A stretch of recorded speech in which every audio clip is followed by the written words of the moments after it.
We are the morning hustle. Want to run from it. Let me tell you something. KFC got the best chicken skin. They should just sell the skin. They really do. Just the Okay, skin. it's the Morning Hustle Show. L'Oreal, Constantillian's not here today. That's excited. Elton Walker, okay? And we're joined by a very special guest. She is a friend of the show. Yeah. Jimalita Tillman, okay? AKA, we done deemed her Auntie Cherry now. They trying to mess up the damn nickname because we was running with the nickname. We really liked the whole situation that happened between you and Usher back in April. But now we have a whole situation going on between Shannon Sharpe, Chad Ochocinco, and yourself, and kind of a defamation situation. Absolutely. Right now, we've been hearing for quite some time. I thought we debunked the rumor that you were married and your husband left you behind the actions that happened at the Usher concert. Once again, not true. Not true. Not married. No divorce. Was not married at the time of the fan participation. When we came here, we had a great moment just to be able to share it in the light. We Just joked about it. Let people know, hey, no, this is not that. That's just entertainment. It was a moment. That was it. The almost the very same day I leave your show, the couple days later, they run in with the story. After I'm on this amazing, award-winning, nationally recognized morning show. Come on, somebody. It's the fact it shows how out of touch and how out of tune, or how much disregard that they have for being able to have journalistic integrity of researching the facts. I know that's right. So this is a $20 million lawsuit. If you win, I want $1 at least. Right? Okay. But here's the thing. We could joke about it, but you gave them an opportunity to even be able to retract it, just to apologize. You sent out emails, letters, you've spoken with people, the producers over there, everything, and still they chose not to take it down. Absolutely. So when it all began, this is back in April, many people are just hearing about it now. And that shows I'm not into trying to get a media hit about this. It got picked up. I'm not even sure how. I'm not really talking about the nuts and bolts of the case. Right. But this case is about Shay Shay Media. It's about Pink Deer, the production company that was not fact-checking it. Or if they did not care enough. I sent emails, I sent letters. Clearly they opened it, they responded because they made it private. They did not take it down, and it didn't take it down immediately. And even as of July 31st, things were still on ways to find it on their podcast, on Apple and their other mediums in which they do it. And this is a multi-billion-dollar industry. Yeah. And right now, as it stands, there's no oversight, there's no regulation, and there's nobody calling anyone on the carpet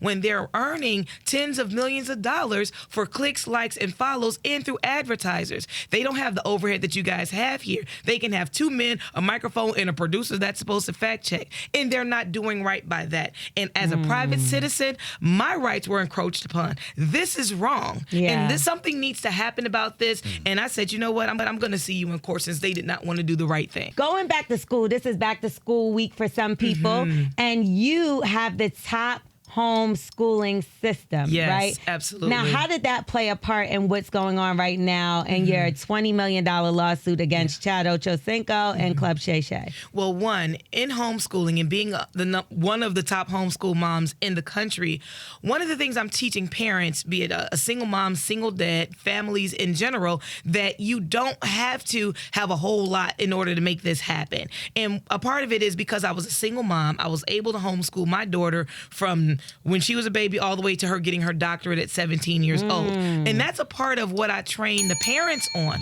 I teach parents how to homeschool their children. And in the midst of me talking to the parents that were on the Zoom about the matter that had taken place, then, letting them know, no, I don't have a husband. No, I'm not, hiding some man in the closet where I'm like, I'm a single mom and you can do this too. But all along I got a champion next to me. No, that wasn't the case. And that was part of the issue on that call. And then one of the dads said, well, there's no way you're telling us the truth. You should have told us that you had a husband because, and then they mentioned that on the Nightcap show, I guess it was 2 days prior to this call, they had they were on their stream and they were talking about me and that how I kissed this man and all this stuff. And that's how I found out about the fact that it was on the Shannon Sharpe show. So it made it seem like you were false advertising in order to get people to join your program, Absolutely. which wasn't the case. And it is crazy because you're saying this, and I've literally had to defend you at certain places because they was like, didn't that woman, that's the woman whose husband left her because of Usher? Right. And I was like, she's not married. Like,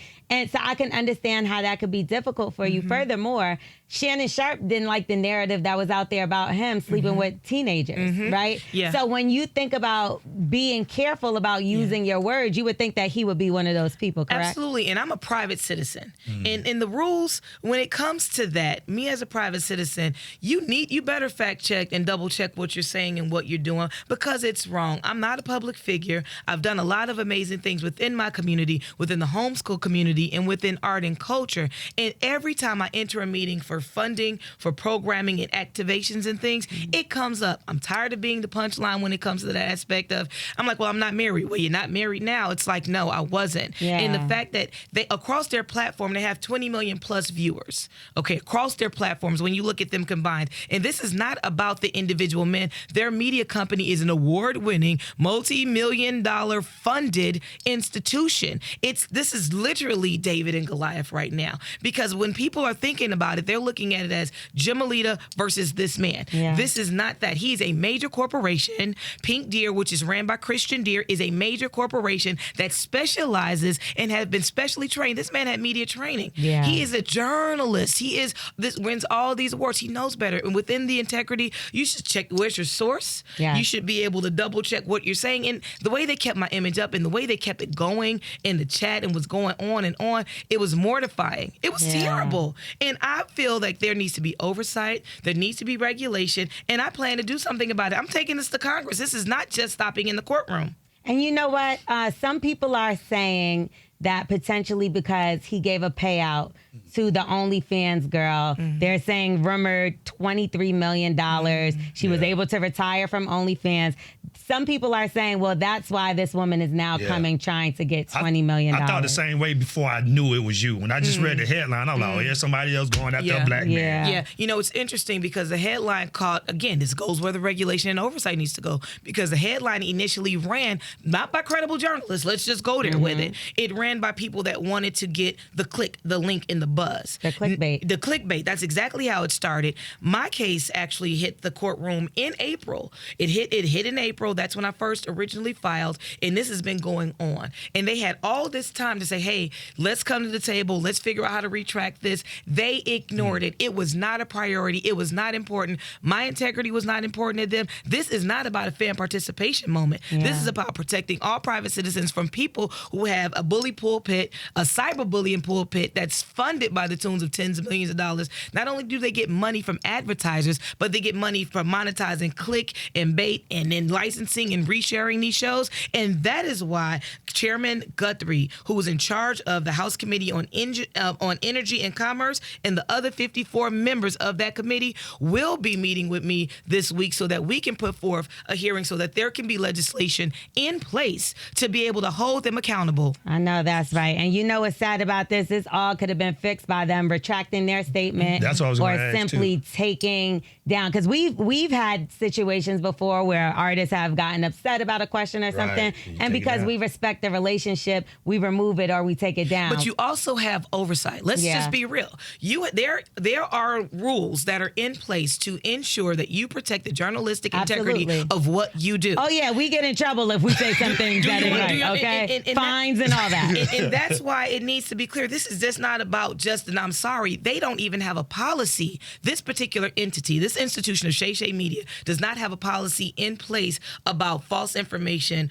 reporting information, retracting information. There is nothing anywhere on Shay Shay Media's anything that states that. They do not feel that they have to be held accountable, and they do. They're one of many. They're not the only one. They're one of many of these type of podcasting, streaming media services that are receiving tens of millions of dollars. The podcasting industry is a multi-billion-dollar industry. People are looking at it like this Jimalita Tillman from the south side of Chicago versus this Shannon Sharpe. This is not that. That grabs the headline. This is Shay Shay Media, an award-winning journalist that has done all this stuff. It's coincidental that the information hit the same day he got cut from where he was a journalist. Yeah. Let's just go there with it. This is not poor Shay Shay. And this, I don't even know that man. I don't got nothing against that man.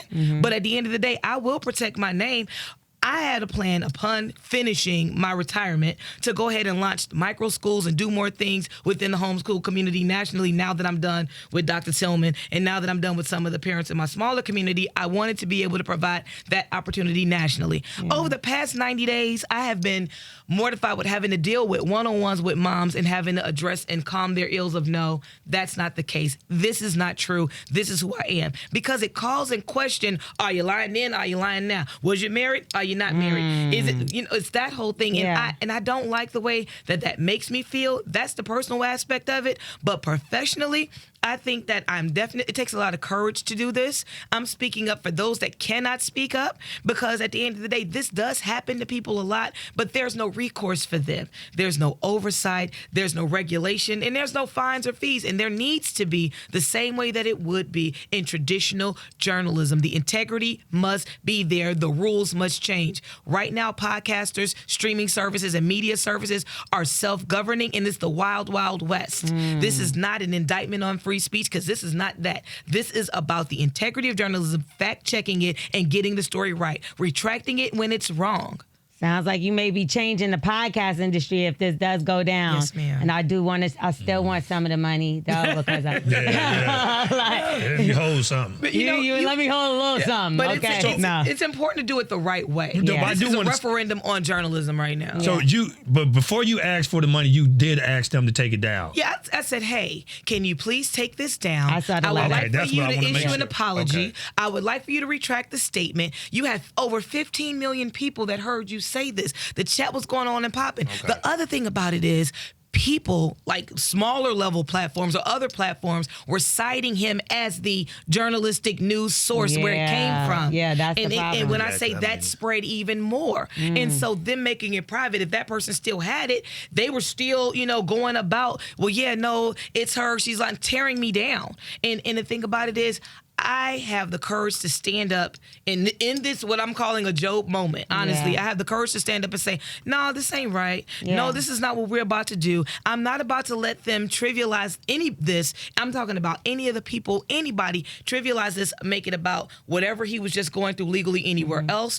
whatever just happened with him in his professional circle there. He's talking about planning to really focus on his media company. His media company needs to focus on integrity of journalism. There needs to be rules in place, and they don't have that. That's right. It sounds like this has affected your life, your business, and just your livelihood altogether. Yes. So, Jimalita Tillman, ladies and gentlemen, let them know where they can find you, follow you, support you, because you are a single mom. I am. With a homeschooling system that is the top in the country. Absolutely. And I'm also the global director of the Harold Washington Cultural Center, which is an arts center that's committed to children, community, and culture. We service 25,000 youth with arts programming each year that we do as a nonprofit organization. Yeah. Right. This affected us with our funders, our donors. The question comes up, the moral turpitude, there's torturous interference of economic expectation at hand right now. And people need to understand, this is not about the dollars and cents. This is about making sense of the world of podcasting, streaming, and online media, and making sure they're held accountable and that there's protocols in place to protect us from them. This is the David and Goliath moment, and I am sorry, Goliath, you're going to have to take it on the chin on this one. Podcasters, we're coming for you. And all that, and she can still have us to put cherries in her mouth.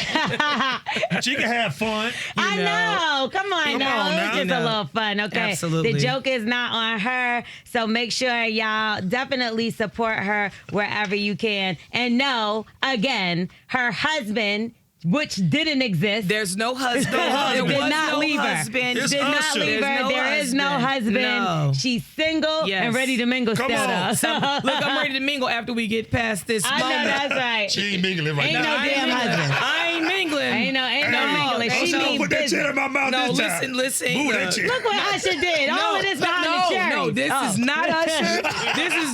This is not. Let's be clear. This is Usher, not we about. coming for you This now. is not We coming for you about now with that Usher. cherry. And especially not in the ATL. And also, I'm telling y'all, they're Shannon Sharpe and Ocho Cinco. They are the ones that are sitting behind the mic. But there is a multi-million-dollar production company behind them. Shay Shay Media is a multi-million-dollar funded tens of millions of dollars of a production company, and they have another partner, Christian Deere, who is also named in this suit, and nobody's saying his name, but he is the one that is responsible in charge with fact-checking it, and Ocho Cinco and Chad Johnson employed him in his company, and they did not do the right thing. They should be held accountable, and anybody who is out there today having a podcast, streaming company, or media service, you better fact check it before you run with it. I heard that headline, snatching the headline, clickbait, because we're all coming for you and we're taking this to Congress. Morning Hustle Show.